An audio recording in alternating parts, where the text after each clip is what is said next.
धर्मसेतुपालकं तदर्वमार्गनाशकं कर्मपाशमोचकं सुशर्मदायकं विभुं स्वर्णवर्णशेषपाशशोभितांग्रमण्डलं काशिकापुरादिनाथ कालभैरवं भजे।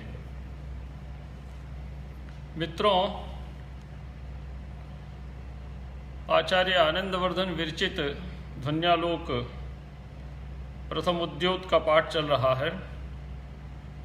इस पाठ के अंतर्गत हम प्रथम उद्योत की 13वीं कारिका ध्वनि कारिका तक विचार कर चुके हैं। कल ध्वनि कारिका पर विस्तार के साथ विचार हुआ था। आचार्य अभिनवगुप्त ने ध्वन्यालोक लोचन में ध्वनि कारिका का जो व्याख्यान प्रस्तुत किया, उस व्याख्यान को भी हमने देखा। ध्वनि कारिका इसकी सबसे प्रसिद्ध कारिका है और इसमें जो ध्वनि का स्वरूप आचार्य ने प्रतिपादित किया है वह काव्य की दृष्टि से प्रतिपादित किया है। आचार्य आनंदवर्धन काव्य विशेषः ध्वनि ही ऐसा स्वीकार करते हैं। उनके अनुसार काव्य ध्वनि काव्य का क्या स्वरूप होना चाहिए या किसे ध्वनि काव्य कहा जाता है, उसका विस्तार के साथ इस कारिका में आचार्य ने स्वरूप प्रतिपादित किया है। तो यत्रार्थ शब्दोवात अमर्तम उपसर्जने के तस्वार्थौ व्यंगतः काव्य विशेषस्य ध्वनिरिति सूर्यभिः कथितः। यह कारिका यहाँ पर कल हमने इस पर विचार किया था। तो कल हमने आपको बतलाया था कि इसमें 3, 4 या 5 पर्याय आप बना लीजिए। पहला जो पर्याय है वो है अर्थः शब्दो वा। तो इसमें वा का अर्थ है प्राधान्याभिप्रायेण विकल्पाभिधानम। अर्थ और शब्द दोनों सम्मिलित रूप से व्यंग्यार्थ की उपस्थिति में सहायक होते हैं। जब सम्मिलित रूप से सहायक हैं तो आचार्य ने यहाँ एक वचनांत प्रयोग क्यों किया, यह प्रश्न खड़ा होता है। तो शब्दार्थों कहना चाहिए था। तो उसमें आचार्य आगे जाके समाधान करते हैं प्राधान्याभिप्रायेण विकल्पाभिधानम। यद्यपि शब्द और अर्थ दोनों सम्मिलित रूप से व्यंग्यार्थ की या ध्वन्यर्थ की प्रतीति कराने में कारण बनते हैं, लेकिन दोनों के उपस्थित रहते हुए भी एक का प्राधान्य होता है और एक का अप्राधान्य होता है। तो कहाँ शब्द का प्राधान्य होता है, कहाँ अर्थ का प्राधान्य होता है, इस पर जब हम विचार करें तो वहाँ आचार्य ने कहा कि अविवक्षित वाच्य ध्वनि जो लक्षणामूल ध्वनि है, जहाँ शब्द लाक्षणिक होता है वहाँ शब्द का प्राधान्य होता है, और विवक्षितान्य पर वाच्य ध्वनि जो रसध्वनि है, जिसमें रस वस्तु और अलंकार को आचार्य ने लिया, उसमें अर्थ का प्राधान्य होता है। इसीलिए एक को लक्षणामूल ध्वनि कहते हैं और एक को अभिधामूल ध्वनि कहते हैं। तो इन दोनों स्थलों में लक्षणामूल ध्वनि जो अविवक्षित वाच्य ध्वनि है उसमें शब्द का प्राधान्य होता है, लेकिन विवक्षितान्य पर वाच्य ध्वनि में अर्थ का प्राधान्य होता है। तो शब्द और अर्थ से क्या तात्पर्य, तो इसके विषय में आचार्य ने कहा है वाचक शब्दः वाच्यश्चार्थः। वाचक का अर्थ है साक्षात संकेतितार्थ का प्रतिपादक शब्द, और वाच्य से तात्पर्य है साक्षात संकेतितार्थ। ये हुआ। तो यद्यपि आचार्य ने यहाँ एक वचनांत पद का प्रयोग किया है, लेकिन सर्वत्रैव द्वयोरेव उपस्थितिः भवत्येव। सर्वत्र द्वयोः उपस्थितिः शब्दार्थयोः उपस्थितिर्भवत्येव। किस लिए, तो प्रतीयमानार्थ का प्रतिपादन करने में। ये आप अपने मन में बैठा लीजिए। इसलिए प्राधान्याभिप्रायेण विकल्पाभिधानम। दूसरा तर्क क्या था कि शब्दस्य सहकारिता अर्थस्य व्यंजकत्वे, और अर्थस्य सहकारिता शब्दस्य व्यंजकत्वे। ये बात व्यंगतः के प्रसंग में आएगी। फिर कहा कि तमर्थम, तो तमर्थम के लिए आचार्य ने कहा कि तमर्थम से तात्पर्य है सरस्वती स्वादु तदर्थ वस्तु निश्चंदमाना महताम कवीनाम। तो सरस्वती स्वादु तदर्थ वस्तु इस कारिका को आचार्य ने लिया। तो तदर्थ वस्तु का हम आपको अर्थ स्पष्ट रूप से बतला चुके हैं। तदर्थ का अर्थ है काव्य की आत्मा जो प्रतीयमानार्थ है, उस प्रतीयमानार्थ के रस वस्तु और अलंकार रूपी जो अर्थ है, जो वस्तु है, वस्तु से तात्पर्य है काव्यात्मभूत, काव्य तत्वार्थभूत। वस्तु से तात्पर्य है काव्य के तत्व के रूप में जो उपस्थित हैं। तो सरस्वती स्वादु, और स्वादु से तात्पर्य है आस्वाद्यमान। रस्यते आस्वाद्यते इति रसः, रस आस्वादने धातु से अच प्रत्यय कर दीजिए तो रसः बनता है पुल्लिंग में। तो रस्यते आस्वाद्यते इति रस, इसलिए रस में प्राधान्य किसका होता है? रस में प्राधान्य होता है आस्वाद का। तो आस्वाद किसका? तो विभावानुभाव व्यभिचारी भावानाम ये तो काव्य मात्रैकलभ्याः तेषाम् आस्वादः क्रियते केन सहृदयेन। तो स्वादु का अर्थ है रसभाव रूपेण आस्वाद्यमानः, रस और भाव के रूप में जो आस्वाद का विषय बनता है, अर्थात जो चमत्कारकारी होता है। तो ये तमर्थम से इतना अर्थ लेते हैं। फिर आता है उपसर्जनी कृत स्वार्थौ। तो उपसर्जनी कृत स्वार्थों में उपसर्जन शब्द है। उपसर्जन शब्द का अर्थ होता है अप्रधान, और दूसरा है यहाँ पर स्वार्थौ। एक तो उपसर्जनी कृत शब्द है, दो अभूत तद्भावेच्वी अनुपसर्जनम उपसर्जनम यथा क्रियते, जो अनुपसर्जित है अर्थात जो प्रधान है, जो अप्रधान नहीं है उसको अप्रधान जिस प्रकार से बना दिया जाता है। ये उपसर्जनीकृत शब्द का अर्थ हुआ। उपसर्जनीकृत मतलब अभूत तद्भावेच्वी प्रत्यय, जैसे गुणीभूत व्यंग्य में है अगुणीभूतम गुणीभूतम यथा भवतीति। और दूसरा है इसमें स्वार्थौ। स्वार्थौ ये द्विवचनांत पद है, तो इसमें दो शब्द हैं, एक स्व शब्द है और दूसरा अर्थ शब्द है। इनको जोड़ दीजिए तो स्वार्थ बनेगा, और उसी का द्विवचनांत रूप बनाएंगे तो स्वार्थौ बनेगा। तो स्व का अर्थ क्या है और अर्थ का अर्थ क्या है, इस पर विचार करना महत्वपूर्ण है। तो यहाँ स्व का अर्थ है अर्थ, वाच्यार्थ, और अर्थ का अर्थ है शब्द। ऐसा क्यों? तो कहा कि जिस क्रम से आचार्य ने विचार प्रारंभ किया है उसी क्रम से हम यहां पर भी अन्वय करेंगे। तो क्रम क्या था? तो क्रम था यत्रार्थ शब्दो वा। तो यत्रार्थ शब्दो वा में अर्थ पहले आया है और शब्द बाद में आया है। इसलिए स्वार्थौ में विग्रह हम करेंगे स्वंच अर्थश्च स्वार्थौ। तो स्वम का अर्थ हो जाएगा अर्थः और अर्थ का अर्थ हो जाएगा शब्दः। तो स्वम अर्थात अर्थः वाच्यार्थः और अर्थ शब्द का अर्थ हो जाएगा शब्दः। तो अर्थ स्वयं को उपसर्जनीकृत करता हुआ और शब्द अपने अर्थ को उपसर्जनीकृत करता हुआ। तो अर्थ का जो अप्राधान्य है वो कैसे होगा? जब वो स्वयं को, अपने वाच्यार्थ स्वयं को ही अप्रधान सिद्ध कर देगा, अर्थात अपने संपूर्ण सामर्थ्य को व्यंग्यार्थ की प्रतीति के लिए समर्पित कर देगा।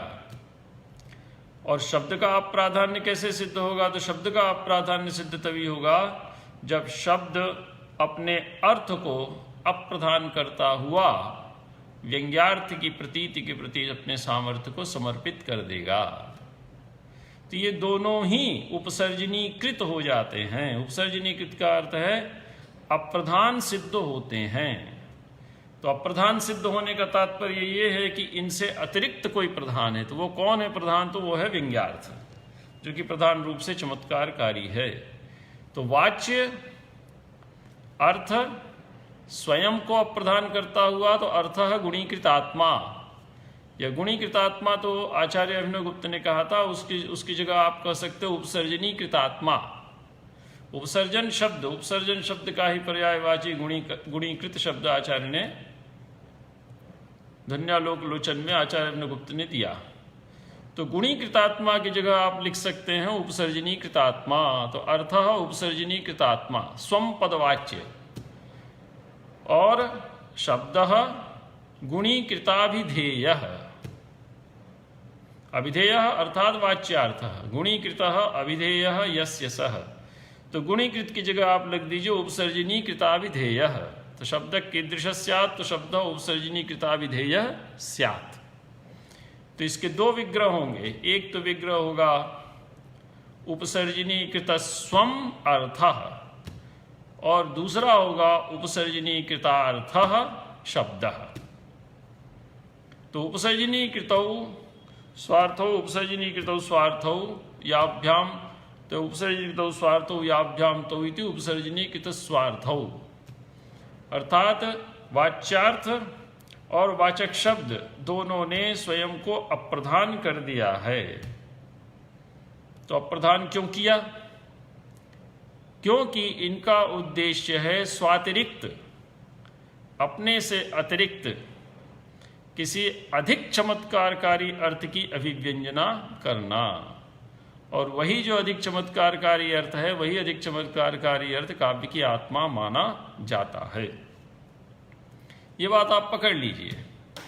तो उपसर्जनी कृत स्वम अर्थः वाच्यार्थः और उपसर्जनी कृतार्थः शब्द, इसी को आचार्य ने कहा अर्थः गुणीकृतात्मा, शब्द गुणीकृता विधेय। ये हो गया। इसके बाद आता है व्यंगतः क्रिया। तो ये तीन पर्याय हो गए, अर्थ शब्दों वा तमर्थम और उपसर्जनी कृत स्वार्थौ। इसके बाद आता है व्यंगतः। तो व्यंगतः क्रिया जैसा कि कल हमने आपको बताया था, ये अंजू रुदादिगण की धातु का लट लकार में प्रथम पुरुष द्विवचन का रूप है। व्यनक्ति व्यंगतः व्यंजन्ति, व्यनक्षि व्यंगतः व्यंगथ, व्यनज्मि व्यंज्वः व्यंजमः।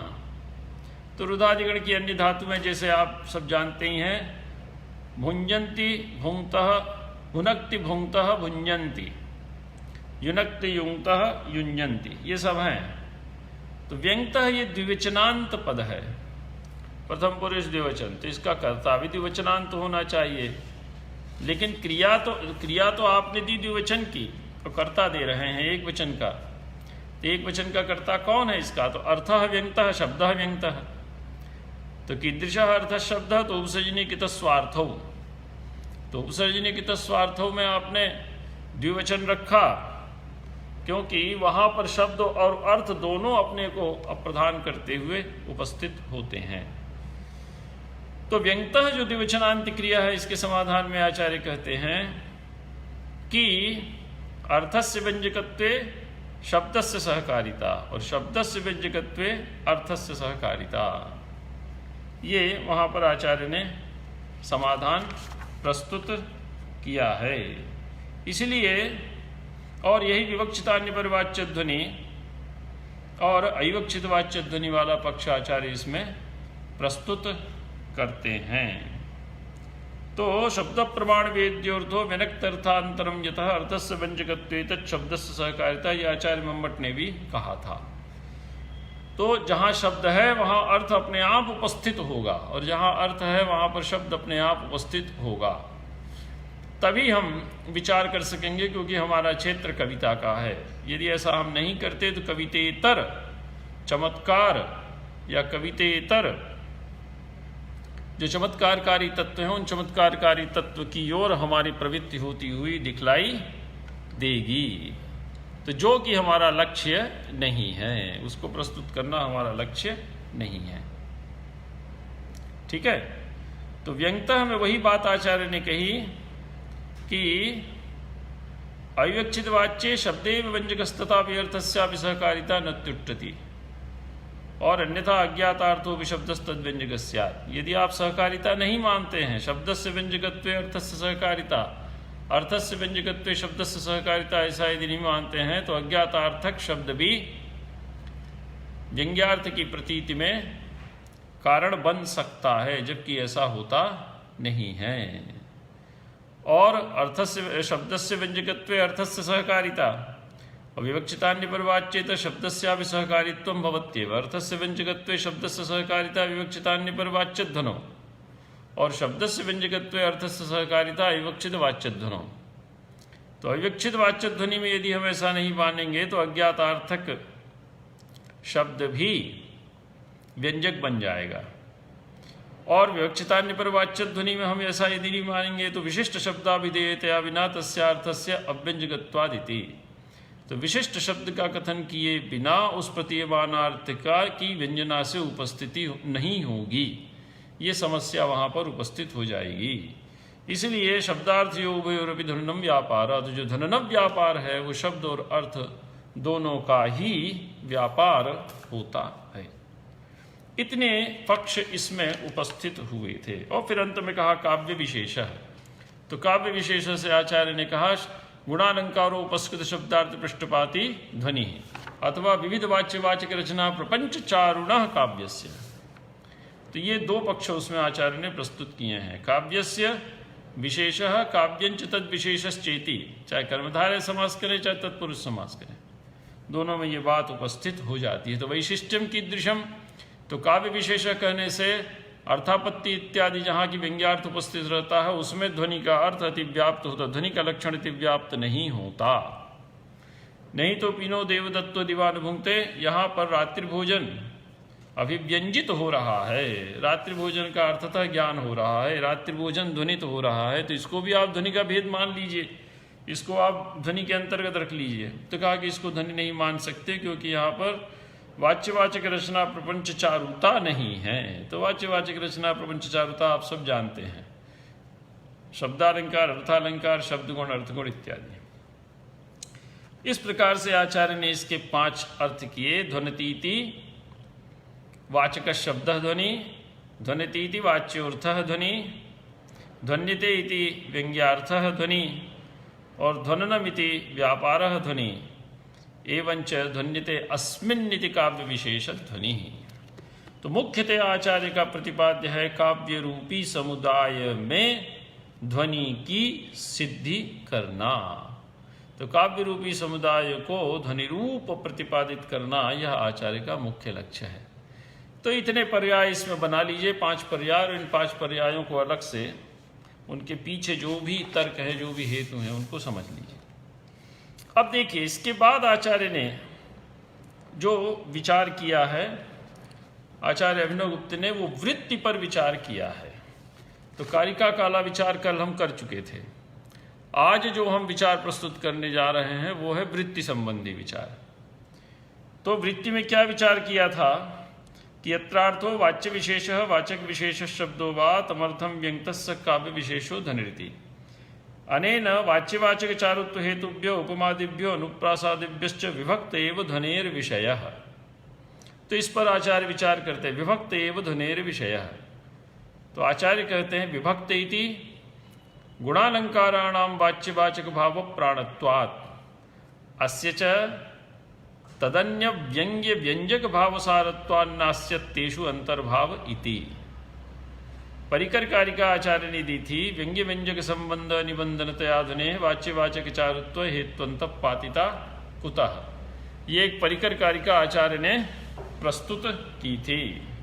तो उस परिकर कारिका के अनुसार गुणालंकाराणाम वाच्यवाचक भाव प्राणत्वात्, गुण और अलंकार का प्राण होता है वाच्यवाचक भाव। देखिए आचार्य पहले ही कह चुके हैं तत्र वाच्य प्रसिद्धो य प्रकारे उपमादिभिः। जो वाच्य है वो क्या है, उपमा इत्यादि के रूप में प्रसिद्ध है। इसलिए वाच्यवाचक भाव, भाव शब्द का अर्थ संबंध, तो शब्दार्थ के मध्य जो वाच्यवाचक संबंध है वह गुणों और अलंकारों का प्राण है, वाच्यवाचक भाव। अर्थात बिना वाच्यवाचक के गुण और अलंकारों की गति नहीं हो सकती। और अस्य च मतलब ध्वनि, अस्य मतलब ध्वनि है। तदन्य, तदन्य मतलब वाच्यवाचक भावाद अन्य, अन्य व्यंग्य व्यंजक भाव सारत्वात् नास्य तेषु अंतर्भाव। इसका जो सार होता है ध्वनि का जो आश्रय होता है वो होता है शब्दार्थ के बीच उपस्थित होने वाला व्यंग्य व्यंजक भाव, वही इसका सार होता है। इसलिए अस्य ध्वनेः तेषु अर्थात गुणालंकारादिषु न अंतर्भावः, उन गुणालंकारादिशु में नास्य तेषु अंतर्भाव, अस्य मतलब ध्वने है, वाच्यवाचक भावाश्रित से वाच्यवाचक भाव सार रूपत्वात् अस्य ध्वनेः तेषु अर्थात व्यंग्य व्यंजक भाव सार रूपत्वात् अस्य ध्वनेः तेषु अर्थात वाच्यवाचक भावाश्रितेषु गुणालंकारेषु अंतर्भावः न, उनमें इसका अंतर्भाव नहीं किया जा सकता। तो नास्तिक ध्वनि ही गुणालंकार आदि व्यतिरिक्त वाला पक्ष इससे खंडित हो जाता है। दूसरा है अनन्यत्र भावो विषय शब्दार्थः। देखिए विषय शब्द का अर्थ क्या है? विशेषेण सिनोति बध्नाति इति विषयः, जो किसी पक्ष को पकड़कर चले उसको विषय कहा जाता है। तो अनन्यत्र भावो, अन्यत्र भावः और अनन्यत्र भावः, न अन्यत्रहम अनन्यत्रम। तो अनन्यत्र भावः अर्थात अन्यत्र सद्भावा भावः, ये विषय शब्दार्थ है। तो विभक्त एव ध्वनिर विषय अर्थात व्यंग्य व्यंजक भाव के अतिरिक्त अन्यत्र ध्वनि का विषय उपस्थित नहीं होता, अर्थात जहां शब्दार्थ के बीच में व्यंग्य व्यंजक भाव होगा वहीं पर ध्वनि होगा। तो व्यंग्य व्यंजक भाव आधार है ध्वनि के निर्धारण का। तो सर्वे भी ध्वनिपदवाच्याः अर्थाः व्यंग्य व्यंजक भावाश्रिताः भवन्ति। देखिए ये भी कहते हैं कि जितने व्यंग्यार्थ है वो ध्वनि नहीं होते, लेकिन सभी ध्वन्यर्थ व्यंग्यार्थ होते हैं। बिना व्यंजना के ध्वनि की गति नहीं है, लेकिन बिना ध्वनि के व्यंग्यार्थ की उपस्थिति हो सकती है। जैसे पीनो देवदत्तो दीवान भुंगते, यहाँ पर व्यंग्यार्थ है, लेकिन उस व्यंग्यार्थ को हम ध्वन्यर्थ नहीं कहेंगे। तो ध्वन्यर्थ होता कहाँ है? तो इसी में आगे जाके आचार्य कहेंगे, अभी आएगा व्यंग्य प्राधान्य ध्वनि ही, अर्थात जहाँ व्यंग्यार्थ का प्राधान्य होता है। प्राधान्य से तात्पर्य क्या है? प्रधान रूप से वो चमत्कारकारी होता है, तो उसी को ध्वनि कहते हैं।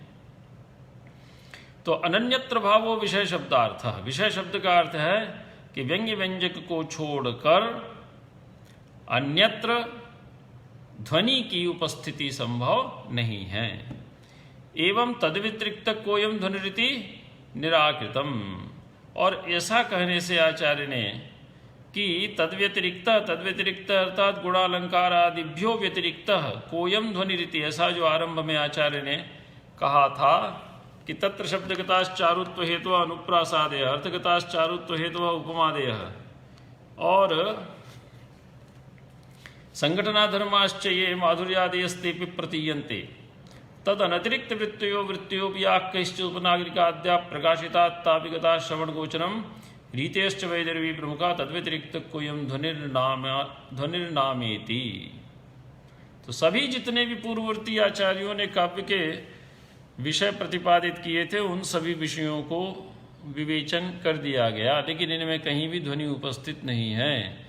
तो तद व्यतिरिक्त अर्थात इनसे भिन्न ध्वनि नाम का कौन सा तत्व संसार में उपस्थित है, जरा आप बतला कर दे दीजिए। तो ये जो पंक्ति थी, प्रथम पंक्ति अर्थात नास्तिक ध्वनि प्राचीने काव्यशास्त्रे, ध्वनि प्राचीन काव्यशास्त्र में नहीं है, इसका इस वचन से खंडन हो जाता है कि एवं तद्व्यतिरिक्त कोयम ध्वनिरिति निराकृतम। तद्व्यतिरिक्त अर्थात ये सब के सब गुण हैं, अलंकार हैं, रीतियां हैं, वृत्तियां हैं, ये सर्वे भी वाच्य वाचक भाव प्राण रूपत्वात्, एतेषाम सर्वेषाम अपि वाच्यवाचक भाव प्राण रूप, ये सभी वाच्यवाचक के आश्रित होते हैं और ध्वनि इनसे भिन्न व्यंग्य व्यंजक के आश्रित होता है, इसलिए ध्वनि इनसे भिन्न है, इनमें ध्वनि की गणना नहीं की जा सकती। ये आचार्य ने यहाँ पर बतला दिया।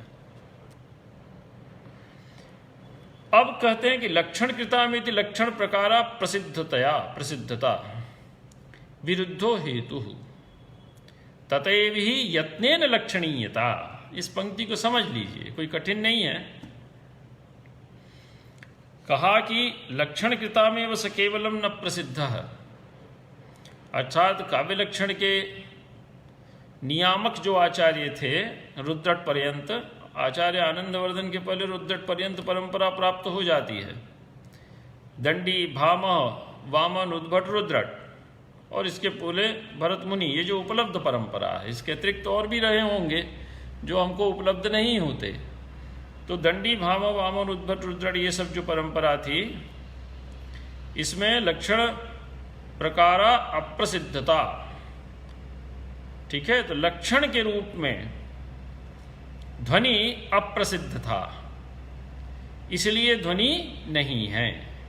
ये जो पूर्ववर्ती आचार्यों ने किया कि अणीयसी भीरपि काव्य लक्षण विधायी नाम बुद्ध भी अनुन्मीलित पूर्वम, ऐसा कहा था आचार्य ने कि ऐसा नहीं है कि उनकी मति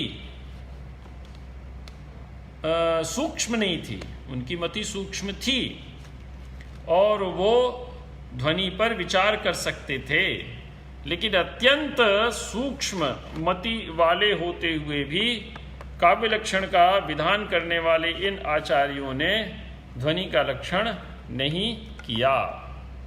तो इन्होंने ध्वनि का लक्षण क्यों नहीं किया? तो इसका अर्थ यह आप नहीं कह सकते कि इनकी मति सूक्ष्म नहीं थी। इनकी मति सूक्ष्म थी, महीन थी, ये ध्वनि का लक्षण करने में समर्थ थे और इन्होंने अनेक काव्य संबंधी सूक्ष्म तत्वों का विवेचन किया भी। ये बात वहां पर आती है। तो अणीयसी भी रवि काव्य लक्षण, उनका सम्मान करने के लिए आचार्य ऐसा कहते हैं। उन्होंने इसका लक्षण नहीं किया, इसलिए ध्वनि नहीं है। तो इसका एक खंडन करते हैं। कहा कि लक्षण कृता में लक्षण प्रकारा अप्रसिद्धता, लक्षण के निर्माण करने वाले ग्रंथों में ध्वनि के अविद्यमान रहने से ध्वनि क्या हो गया? ध्वनि अप्रसिद्ध हो गया, अर्थात ध्वनि की उपस्थिति हम स्वीकार नहीं कर सकते। ऐसा जो हेतु आपने दिया है, यह हेतु क्या है? यह हेतु विरुद्ध हेतु है।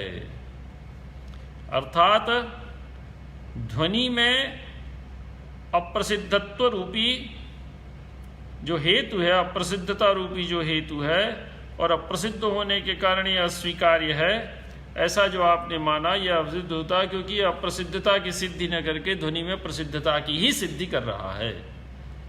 तो कहा कैसे? कहा कि ततएव ही यत्नेन लक्षणीयता।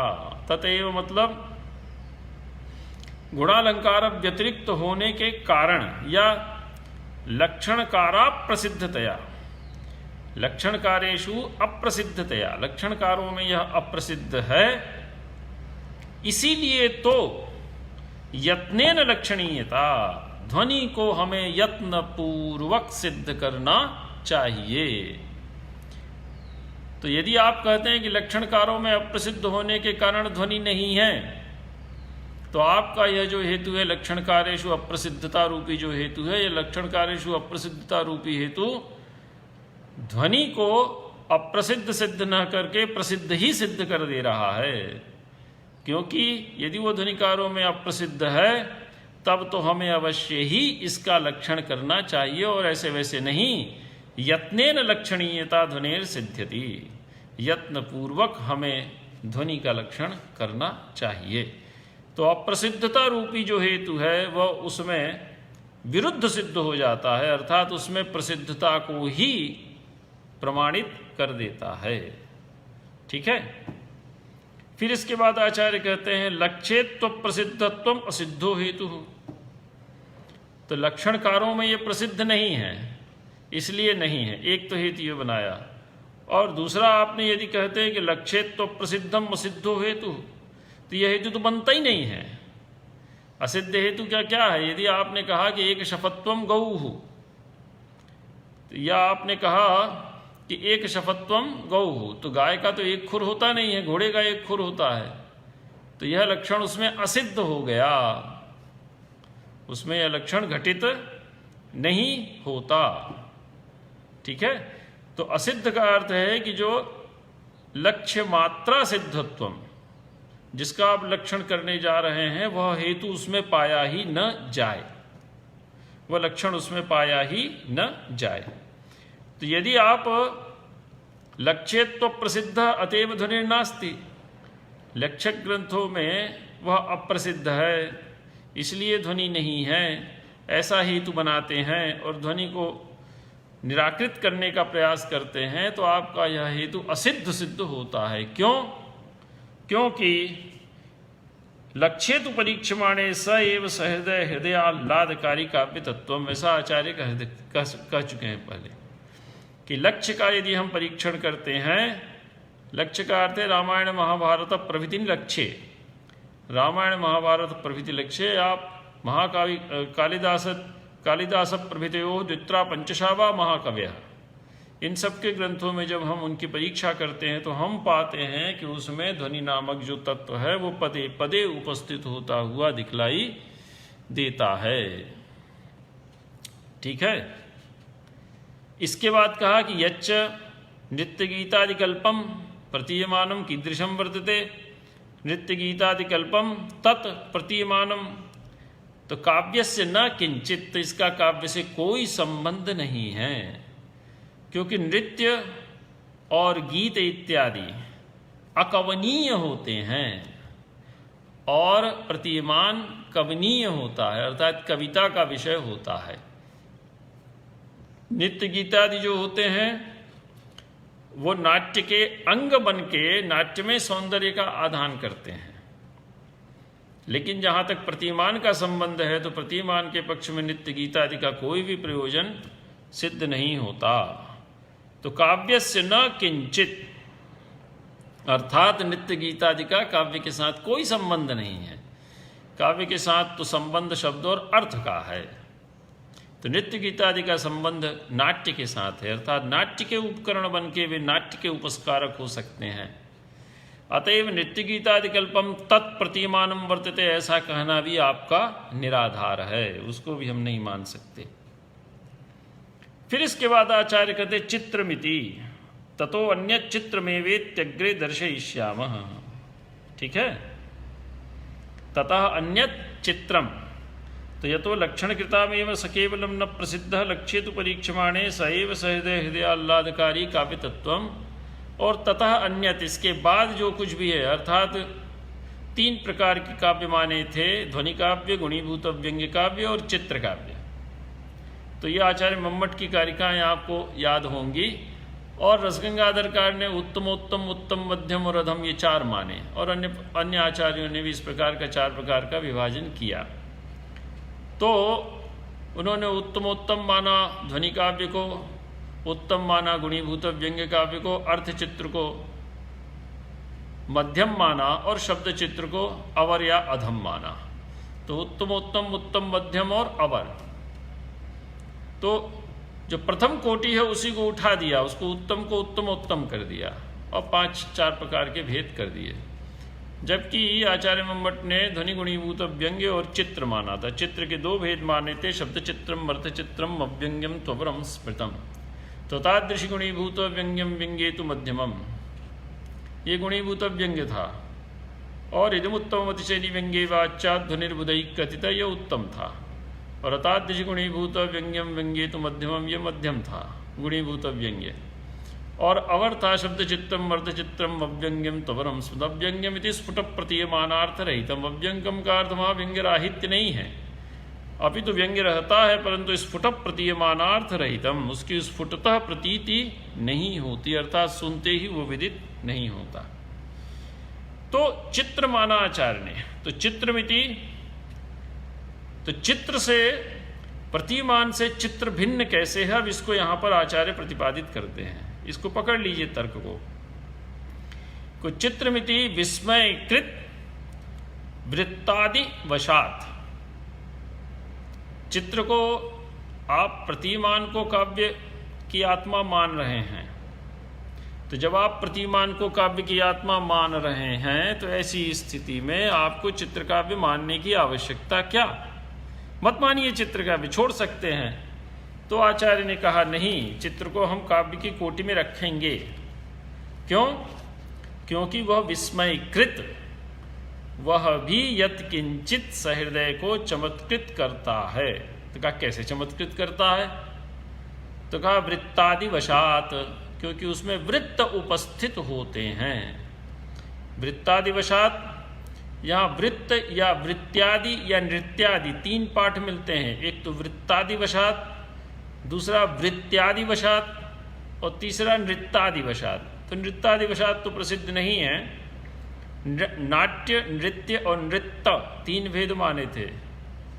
तो अन्यद भावाश्रयम नृत्यम और नृत्यम ताललयाश्रयम। तो पदार्थानुभव और वाक्यार्थाभिनय और पदार्थाभिनय। तो अवस्थानुगतिर्नाट्यम और अन्यद भावाश्रयम नृत्यम और नृत्यम ताललयाश्रयम, ये माना था। तो ये लेकिन ये प्रसिद्ध नहीं है, 2 ही मानिए। तो वृत्तादि वशात या वृत्त्यादि वशात। तो वृत्त यदि आप मानते हैं तो उससे आप ग्रहण कर लीजिए अनुप्रास और उपमादि अलंकारों को, और वृत्त यदि मानते हैं तो वहाँ पर वृत्तियों को ले लीजिए। उपनागरिका, परुषा, कोमला इत्यादि जो वृत्तियाँ उद्भटादि आचार्यों ने मानी थी। तो विस्मयकृत, चित्रकाव्य विस्मयकृत होता है क्योंकि वहाँ पर अनुप्रास या उपमा आदि अलंकार होते हैं। तो अर्थालंकार यदि चमत्कारकारी होगा तो अर्थचित्र हो जाएगा। शब्दालंकार यदि स्वच्छंदोच्चल दच्च कोहरच्छाते तराम्बुच्छटा ऐसे यदि हो जाएगा तो वो आपका शब्द चित्र चमत्कारकारी हो गया। ठीक है। और वृत्त्यादि वशात मतलब ये यदि परुषा, कोमला, उपनागरिका इत्यादि जो वृत्तियां हैं ये यदि चमत्कारकारी होती हैं तो उसके कारण चित्रकाव्य में विस्मय अर्थात सहृदय को चमत्कृत करने की यत्किंचित योग्यता उपस्थित होती है। अतएव चित्रकाव्य भी काव्य के रूप में स्वीकार किया जाना चाहिए। तो यही कहा आपने आचार्य ने, चित्रमिति विस्मयकृत वृत्तादि वशात। उसमें ये रहता है, उपमा आदि अलंकार रहते हैं, परुषा, उपनागरिका, कोमला इत्यादि वृत्तियां रहती हैं। न तो सहृदयाभिलषणीय चमत्कार सार निश्चंदमयमित्यर्थः। तो चित्र को हमने ततोन्यत चित्रम अर्थात प्रतिमान से भिन्न हमको चित्र मानने की आवश्यकता क्यों पड़ी, या ध्वनि और गुणीभूत व्यंग से भिन्न हमें चित्र मानने की आवश्यकता क्यों पड़ी? क्योंकि और उसको काव्य मानना हमारी मजबूरी है। क्यों? क्योंकि उसमें विस्मय उत्पन्न करने की योग्यता होती है। और उसमें विस्मय उत्पन्न करने की योग्यता कैसे होती है? क्योंकि उसमें वृत्त का विधान होता है, अलंकारों का विधान होता है, गुणों का विधान होता है, उपनागरिका इत्यादि वृत्तियों का विधान होता है। ये बात कही। लेकिन उसमें सहृदयाभिलषणीय चमत्कार सार निश्चंद, सार रस निश्चंदमयमित्यर्थ। वो सहृदयों के लिए अभिलषणीय जो चमत्कार का सारभूत रस निश्चंद है अर्थात रस प्रतीति है, उस रस प्रतीति को उत्पन्न करने की योग्यता उसमें नहीं होती। तो 2 क्राइटेरिया बना दिए इन्होंने। 3 काव्य हैं, ध्वनि गुणीभूत व्यंग्य और चित्र।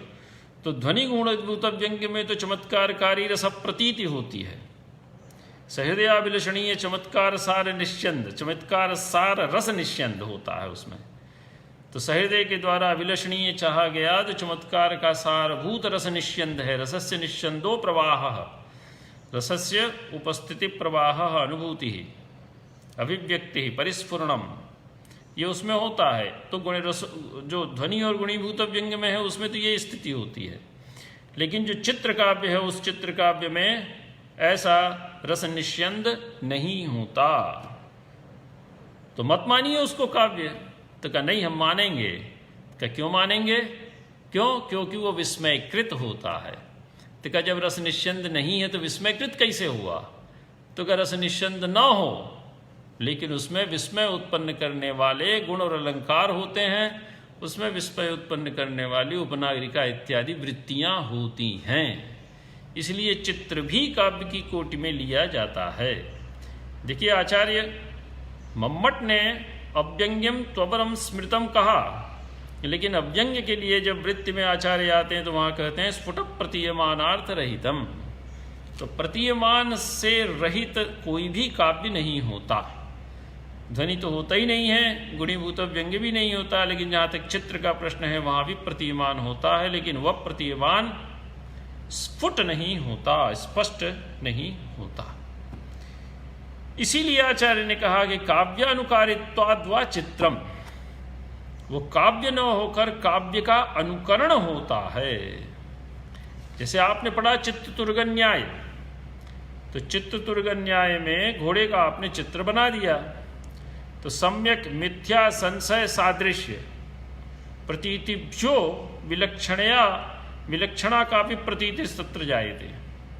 तो चित्र लिखित घोड़े को न सम्यक कह सकते न मिथ्या कह सकते, ठीक है। तो सम्यक, मिथ्या और ये जितनी भी लौकिक प्रतीतियां हैं, इन सभी प्रतीतियों से वो भिन्न होता है, इसलिए उसको चित्ततुर्ग, लेकिन असौ तुर्गा है, ये घोड़ा है। तो चित्र लिखित तुरग, जैसे तुरग न होकर तुर्गस्य अनुकारः भवति, तुरग का वो अनुकरण होता है, वैसे ही चित्र काव्य गुण ध्वनि और गुणीभूत व्यंग्य की अपेक्षा काव्य न होकर काव्य का अनुकार होता है। तो काव्यानुकारित्वाद् वा चित्रम, काव्य का अनुकार होता है, अर्थात काव्य के सदृश वो दिखलाई देता है। तो घोड़े का चित्र जैसे घोड़ा न होकर घोड़े के समान होता है, उसी प्रकार चित्र काव्य भी काव्य न होकर काव्य का अनुकरण होता है, काव्य के समान होता है। तो आलेख्य मात्रत्वात्, तो चित्र लिखित घोड़ा क्या होता है? आलेख्य मात्र होता है, अर्थात रेखाओं के माध्यम से उसका स्वरूप आपने वहां पर प्रस्तुत कर दिया। और कला मात्रत्वात्, वो एक कलाकृति मात्र है, उसको आप लौकिक व्यवहार में नहीं ला सकते। लौकिक व्यवहार में जैसे वास्तविक अश्व के साथ आप व्यवहार करते हैं, वैसा व्यवहार उसके साथ नहीं कर सकते। लेकिन चूंकि उसमें स्वरूप साम्य है, तो स्वरूप साम्य होने के कारण वह अश्व नहीं है, ऐसा भी आप नहीं कह सकते, यह आचार्य ने कहा। इसके बाद आचार्य आगे कहते हैं कि देखिए, हमने तृतीय उद्योत की 41वीं कारिका में चित्रकाव्य का लक्षण प्रस्तुत किया है, उसको आप देख लीजिए। तो आचार्य अभिनव गुप्त ने इसको प्रस्तुत किया। प्रधान गुण भावाभ्याम व्यंग्यस्यैव व्यवस्थितम या व्यंग्यस्यैव व्यवस्थिते उभे काव्ये, ये दो काव्य हैं जहाँ प्रधान भावेन व्यंग्यस्य व्यवस्थिति ही, ठीक है, उसको आप कहेंगे ध्वनि काव्य। और गुण भावेन यत्र व्यंग्यस्य उपस्थिति, उसको आप कहेंगे गुणीभूत व्यंग्य काव्य। तो प्रधान गुण भावाभ्याम, प्रधान भावेन एवंच गुण भावेन, तो भाभ्याम इति प्रधान गुण भावाभ्याम, गुण का अर्थ है प्रधान। तो अतादृश गुणीभूत व्यंग्यम व्यंग्ये तु मध्यमम, इसमें आचार्य ने कहा था कि ध्वनि के समकक्ष वाच्य होता है या ध्वनि से कुछ अधिक चमत्कारकारी, व्यंग्य से अधिक चमत्कारकारी वाच्य होता है गुणीभूत व्यंग्य में। तो व्यंग्य क्या हो गया? गुणीभूत हो गया, अप्रधान हो गया, वो वाच्य का ही उपस्कारक हो गया। तो प्रधान गुण भावाभ्याम, तो प्रधान भावेन व्यंग्यस्य व्यवस्थिति यत्र वर्तते तत्र ध्वनि काव्यम, और गुण भावेन व्यंग्यस्य व्यवस्थिति यत्र वर्तते तत् गुणीभूत व्यंग्य काव्यम इति उभे काव्ये। ये दोनों क्या है? काव्य हैं। लेकिन काव्यद्वयम या काव्यद्विधा, काव्यम ततो अन्यत, तो जो आचार्य ने कहा था ततो अन्यत चित्तमेवेत्यग्रे दर्शयिष्यामः, तो अग्रे से तात्पर्य है तृतीय उद्योत की 41वीं कारिका, और वही कारिका यहाँ पर आचार्य अभिनव गुप्त ने प्रस्तुत कर दी। तो ये वृत्ति का ही स्पष्टीकरण है। तो काव्यद्वयम, ठीक है, ततो अन्यत, या काव्यद्विधा काव्यम या द्विधा काव्यम ततो अन्यत, ऐसा बना लीजिए। तो काव्यद्वयम ततो अन्यत या द्विधा काव्यम ततो अन्यत यत् तच्चित्रम अभिधीयते, उससे अन्य जो होगा, अर्थात जो काव्य न होकर काव्यानुकार होगा, उसको हम चित्र काव्य कहते हैं। तच्चित्रम अभिधीयते इति तृतीय उद्योते वक्ष्यति, तृतीय उद्योते वक्ष्यति। तच्चित्रमित्यग्रे दर्शयिष्यामः, अग्रे मतलब तृतीय उद्योते, अब ये जो आचार्य ने परिकर कारिका दी थी व्यंग्य व्यंजक संबंध निबंधतया ध्वनि, तो इसका लक्षण करते हैं आचार्य। परिकरार्थम कारिकार्थस्य अधिकावापम कर्तुम श्लोकः परिकर श्लोकः। ठीक है, यत्रार्थ शब्दों वा तमर्थम उपसर्जनीय कृतस्वार्थो, ये कारिका दी आचार्य ने। लेकिन इस कारिका के माध्यम से कुछ अर्थ जो स्पष्ट नहीं हो रहा था, उस अतिरिक्त अर्थ को ग्रहण करने के लिए, आवाप और उद्वाप, उस अतिरिक्त अतिरिक्त अर्थ का ग्रहण करने के लिए जो कारिका दी जाती है, उस कारिका को परिकर कारिका कहा जाता है। तो परिकरार्थम अर्थात कारिकार्थस्य अधिकावापम कर्तुम, कारिका के अर्थ को और अधिक स्पष्ट करने के लिए कारिका में न कहे गए अर्थ का जहाँ आक्षेप किया जाता है, जिस कारिका के माध्यम से आक्षेप किया जाता है, उसको परिकर श्लोक या परिकर कारिका कहते हैं। कर्तुम श्लोकः परिकर श्लोकः। तो परिकर शब्द का अर्थ होता परिकरार्थम कारिकार्थस्य अधिकावापम, कारिका के अर्थ में अधिक अर्थ का आवाप ग्रहण करने के लिए। ठीक है, उसमें कहे गए जो अर्थ उससे विदित नहीं हो रहा है या उसमें नहीं कहा गया है, उस अतिरिक्त अर्थ का ग्रहण करने के लिए जहाँ पर किसी श्लोक का ग्रहण किया जाता है, उपस्थान किया जाता है, तो उसको परिकर श्लोक कहते हैं। तो ये आचार्य ने यहाँ पर बतला दिया। तो यहाँ पर इसमें ये जो वृत्ति थी, उस वृत्ति का इतना स्पष्टीकरण आचार्य अभिनवगुप्त ने प्रस्तुत किया। इसमें बहुत सी नई बातें आती हैं, उन नई बातों को आप तैयार कर लीजिए। अब इसके बाद आचार्य विचार करते हैं कि अलंकारों में ध्वनि का अंतर्भाव कैसे संभव नहीं है। अलंकारेषु ध्वनेर अंतर्भावः न भवति। तो एक प्रश्न खड़ा किया कि ननु यत्र प्रतीयमानस्यार्थस्य वैशद्येन अप्रतीतिः, जहाँ पर प्रतीयमान अर्थ की वैशद्येन अर्थात प्राधान्येन स्पष्टतया, ठीक है, प्रामुख्येन परिस्फुरणम नास्ति, स नाम माभूध्वनिर विषय, उसको आप ध्वनि का विषय मत मानिए। वो फिर ध्वनि के जुरिस्डिक्शन में नहीं आता, उसको आप ध्वनि का विषय मत मानिए। यत्र तु प्रतीतिरस्ति, लेकिन जिन प्रयोगों में, जिन काव्य तत्वों में व्यंग्यार्थ की वैशद्येन प्रतीति अस्ति, वैशद्येन प्रतीति को ऊपर से ले लीजिए, तो ननु यत्र प्रतीयमानस्यार्थस्य वैशद्येन प्रतीतिर्नास्ति, स नाम माभूध्वनिर्विषयः वैशद्येन अप्रतीतिः, स नाम माभूध्वनिर्विषय, उसको आप ध्वनि का विषय मत मानिए। लेकिन यत्र तो वैशद्येन प्रतीतिरस्ति, वैशद्येन ऊपर से ले आइए, यथा समासोक्त्याक्षेप अनुक्त निमित्ता विशेषोक्ति, ठीक है, ये सब अलंकारों के नाम गिनाए। तो समासोक्ति, आक्षेप, अनुक्त निमित्त, विशेषोक्ति, पर्यायोक्त, अपनुति, दीपक, संकर अलंकारादौ तत्र ध्वनेः अंतर्भावो भवश्यति इत्यादि निराकर्तुम अभिहितम। उनमें तो आप ध्वनि का अंतर्भाव कर सकते हैं।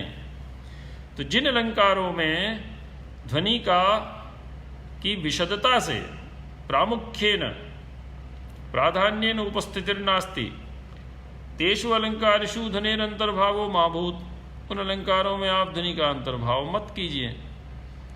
लेकिन जिन अलंकारों में वैशद्येन प्रतीतिर्भवति, ध्वनि की विशदता से प्रतीति होती है, उन अलंकारों में तो आप ध्वनि का अंतर्भाव कर सकते हैं।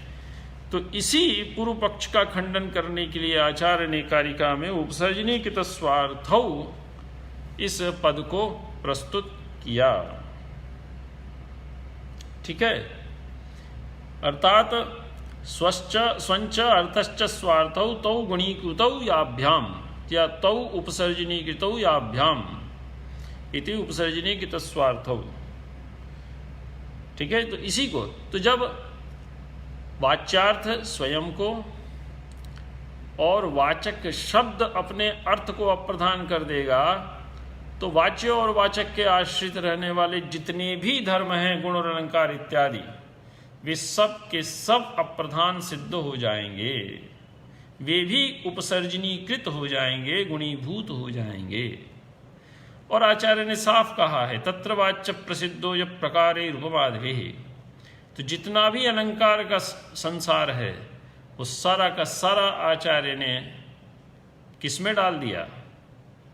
वाच्य की कोटि में डाल दिया कि सर्वेप्यलंकाराः, ठीक है, वाच्य रूपेण उपस्थिताः, व्यंग रूप से वो उपस्थित नहीं होते। ये बात आचार्य ने कह दी। तो उपसर्जनी के तस्वार्थों से आचार्य ने चाहे अलंकारों में वैषद्येन प्रतीतिर भवेत, वैषद्येन प्रतीयमानस्य प्रतीतिर होती हो, चाहे वैषद्य से प्रतीति न होती हो, तो किसी भी अलंकार में आप ध्वनि का अंतर्भाव नहीं कर सकते, क्योंकि वाच्यार्थ स्वयं को और शब्द अपने अर्थ को अप्रधान करते हुए प्रतीयमान अर्थ की उपस्थिति के प्रति समर्पित हो जाता है। तो यही बात नीचे कहा, अर्थो गुणीकृतात्मा, आत्मा अर्थात स्वरूपम, यत् स्वरूपम वर्तते अर्थस्य, आत्मा अर्थात स्वम, आत्मानम, गुणीकृत, गुणीकृत मतलब अप्रधान करते हुए, गुणीकृत में अभूत तद्भावे च्वी, ठीक है। तो गुणीकृत, गुणीकृत शब्द का अर्थ है अप्रधानीकृत या उपसर्जनीकृत। तो उपसर्जनीकृतात्मा अर्थ और गुणीकृता विधेय शब्द, उपसर्जनीकृता विधेय शब्द, विधेय मतलब अर्थ, अविधायक शब्द हो गया, अविधा व्यापार हो गया, अविधेय अर्थ हो गया, ठीक है। तो गुणीकृता विधेय, गुणीकृतः अर्थात उपसर्जनीकृतः, अविधेयः यस्य सः इति गुणीकृता विधेय शब्द। तो गुणीकृतः उपसर्जनीकृतः आत्मा, स्वरूपम, स्वम, येन सह इति गुणीकृतात्मा अर्थः, ठीक है। वाह, यत्र अर्थांतरम अभिव्यक्ति, जब ये दोनों ही गुणीकृत हो गए, अप्रधान हो गए, तो प्रधान कौन होगा? तो प्रधान होगा इनसे भिन्न व्यंग्यार्थ, जिसकी प्रतीति कराने के लिए इन दोनों का ग्रहण किया जाता है। तो यस्य प्रतीति माता तुम लक्षणा समुपास्ते, बात भी आचार्य ने कही है। तो शब्दों वा यत्रार्थांतरम अभिव्यनक्ति सध्वनिरिति। तो अर्थो गुणीकृतात्मा, गुणीकृता विधेय शब्दो वा यत्र अर्थांतरम अभिव्यनक्ति, यस्मिन् काव्ये अर्थांतरम अर्थात अन्यः अर्थः अर्थांतरम, अर्थात इन दोनों से व्यतिरिक्त, शब्द और अर्थ से व्यतिरिक्त जो किसी अन्य तृतीय अर्थ को अभिव्यंजित करते हैं। अभिव्यनक्ति अर्थात व्यंजनिया उपस्थापयन्ति, प्रतिपादयन्ति, सह ध्वनि रीति, उसको ध्वनि कहा जाता है। तो ध्वनि काव्य कहलाने के लिए अपेक्षित है उपस्थित वाच्यवाचक की अप्रधानता। अप्रधानता से तात्पर्य है कि उतने मात्र से ही सहृदय के हृदय में अभिलषणीय चमत्कार सार निष्यंद उत्पन्न नहीं होता, चमत्कार सार रस निष्यंद उत्पन्न नहीं होता। तो जब उत्पन्न नहीं होता है तो उसके आगे बढ़ना चाहिए, तो आगे बढ़ के आप प्रतिमानार्थ तक पहुंचते हैं और उस प्रतिमानार्थ को प्राप्त करके सहृदय के हृदय में चमत्कार सार रस निष्यंद होने लगता है।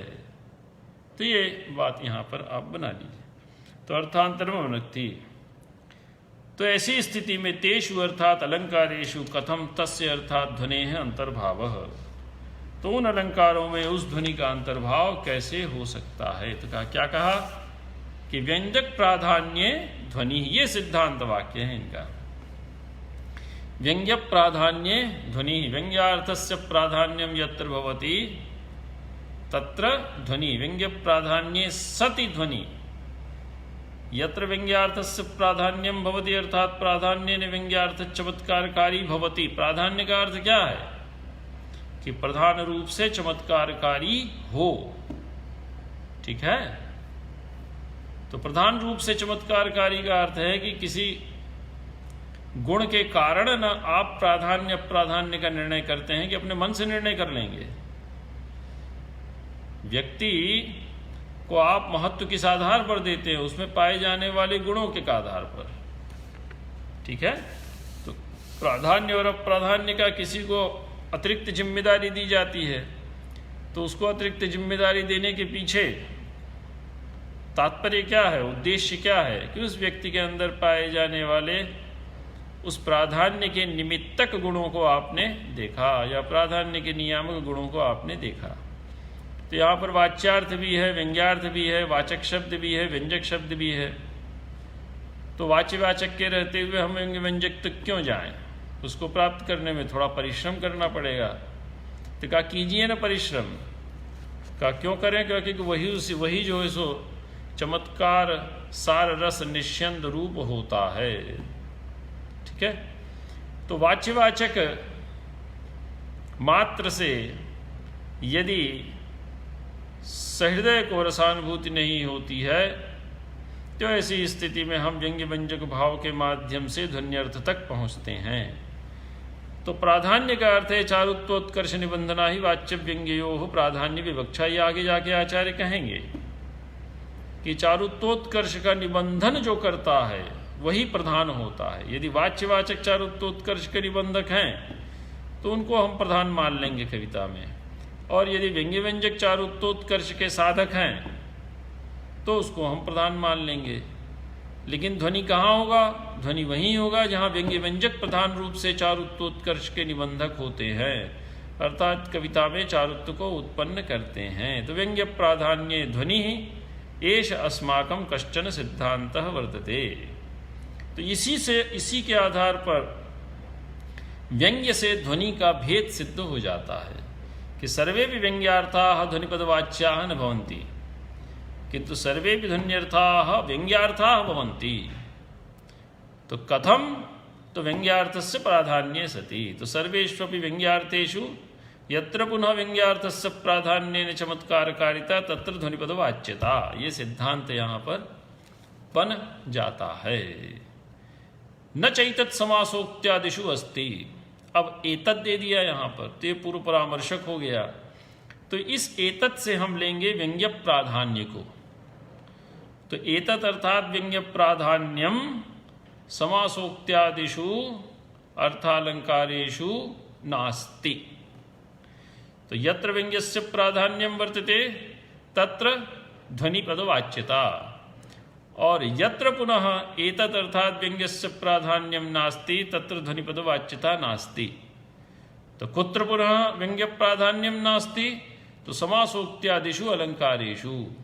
तो ये विचार आया क्यों भाई? जब वहाँ व्यंग्य का प्राधान्य नहीं है तो उनको लेने की आवश्यकता क्या थी? तो कहा कि वहाँ व्यंग्य का स्पर्श है, लेकिन वह प्रधान रूप से चमत्कारकारी नहीं है। हमारे मित्र विवेक पांडे जी उपस्थित है, मैं उनको प्रणाम निवेदित करता हूँ। तो न चैतत् समासोक्त्यादिषु अस्ति, एतत् से तात्पर्य है व्यंग्य प्राधान्यम। तो समासोक्ति में व्यंग्य का स्पर्श जरूर है, लेकिन वो स्पर्श अप्रधान रूप से है, अर्थात वो वाच्य के लिए ही, वाच्य का ही चमत्कारकारी होता है। तो समासोक्ति इत्यादि में वाच्यवाचक भाव ही चमत्कारकारी होता है। अतएव हम वहाँ पर व्यंग्य की उपस्थिति के रहते हुए भी उसमें ध्वनि का व्यवहार नहीं कर सकते।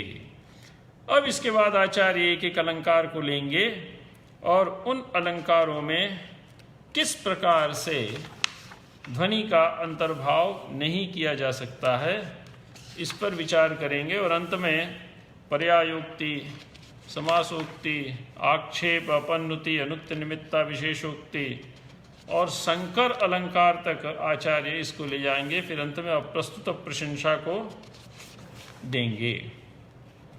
ठीक है, और इसका जो संपूर्ण विषय है, इस संपूर्ण विषय को आचार्य सार के रूप में प्रस्तुत करेंगे। और इसी क्रम में आचार्य ने अभाववाद के तीनों पक्षों का भी यहाँ पर खंडन कर दिया। अंत में अविवक्षित वाच्य ध्वनि और विवक्षितान्य वाच्य ध्वनि के उदाहरण भी आचार्य प्रस्तुत करेंगे। तो इसमें पकड़ लीजिए, दो ही तर्क हैं इनका। एक तो ध्वनि क्या है, महाविषय है, और ध्वनि क्या है, अंगी है। तो महाविषयत्वात् अंगित्वेन प्रतिपादयिष्यमाणत्वाच्च अलंकारेषु ध्वनेर अंतर्भावो न भवति। अरे आप चींटी को हाथी में घुसाएंगे कि हाथी को चींटी में घुसाएंगे? चींटी हाथी में समाहित हो सकती है, हाथी में चींटी नहीं समाहित हो सकता, चींटी में हाथी नहीं समाहित हो सकता। तो ध्वनि क्या है? उस महाविषय है, उसका बहुत बड़ा क्षेत्र है। और अलंकार क्या है? अल्प विषय है। तो अल्प विषय वाले अलंकारों में आप महाविषय ध्वनि का अंतर्भाव नहीं कर सकते। दूसरा यह है कि अलंकार अंग है और ध्वनि क्या है? अंगी है, प्रधान है। तो अंगी में अंग का अंतर्भाव होगा, अंगों में अंगी का अंतर्भाव नहीं होगा। हमारे शरीर में प्राधान्य किसका है? आत्मा का है। आत्मा यदि हट जाए तो इन शरीर का कोई महत्व नहीं, इसके प्रत्येक अंग क्या हो जाएंगे? व्यर्थ सिद्ध हो जाएंगे। तो प्राधान्यम कस्य अंगिनः आत्मभूतस्य जीवात्मभूतस्य तत्वस्य, इन अंगों का प्राधान्य नहीं होता। तो अंगों को हम अंगी में समाहित नहीं करेंगे, अंगभूत अलंकारों को हम अंगी ध्वनि में समाहित करेंगे, न कि अंगी काव्य का सारभूत चमत्कार सारभूत जो तत्व है उस ध्वनि में हम अलंकारों को, उस ध्वनि को अलंकारों में समाहित करेंगे। तो उल्टी धारा हम प्रवाहित नहीं करेंगे।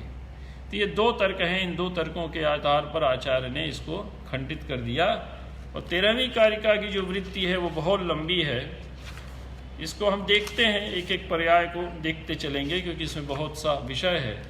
और मुख्य विषय है अलंकारों में ध्वनि के अंतर्भाव का निषेध। तो यहाँ तक आज विषय हुआ। इसके बाद एक एक अलंकार को हम एक एक कक्षा में आगे विचार करते हुए चलेंगे। आज इतना ही विषय। कल जो कक्षा हुई थी वो दूसरे पोर्टल पर प्रसारित हुई, संस्कृत शौर्यम में प्रसारित नहीं हुई, लेकिन बाद में उसको संस्कृत शौर्यम में राजकुमार जी ने प्रस्तुत कर दिया, उसको भी आप देख लीजिएगा।